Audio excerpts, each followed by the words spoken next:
Welcome to another episode of Weekly Update. I'm your host, Fuzzy Big Toe Jones. Week 1 is in the books. During Week 1, we had a team on bye. This team, Perky Pink TDs, scored a league-high 100 points.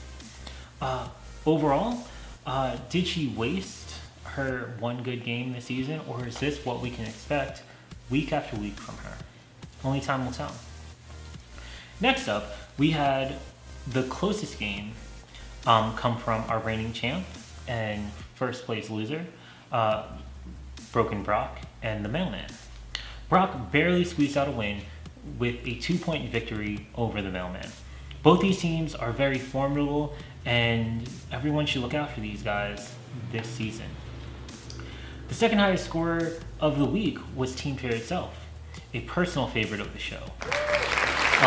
Team Fear itself scored 96 overall points with an easy win over the Posse. Pappy seemed to have brought a knife to a gunfight, and his team paid the price. Pappy's kicker outscored 5 players on Pappy's team. That coach has some serious work to do if he wants to be competitive this year. Next up, we had the VOO going up against TDs. The Rams seemed to carry the VOO to victory this week, with multiple starting players netting him less than 5 points each. We have no idea how we squeaked by with a win this week. Oh wait, we do.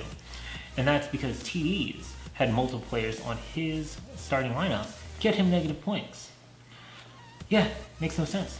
Looking at the VOO's team, he has 2 injured players, which he will be replacing very, very soon. But the points left on TD's bench almost outscored his starting squad. Very sad. Completely.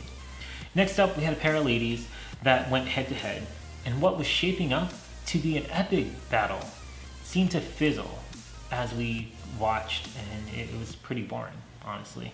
Bang Pop didn't even care that one of her players was on a bye because of the storm. She's looking more like Team Set It and Forget It than she is the team that commanded this league a couple years ago, making a solid playoff run. Hardheads, on the other hand, didn't do much better. She had 2 players give her goose eggs. Week 2 will be a chance for both of these teams to correct their fantasy football mistakes and hopefully become a little more competitive, as they will be going up against some solid teams.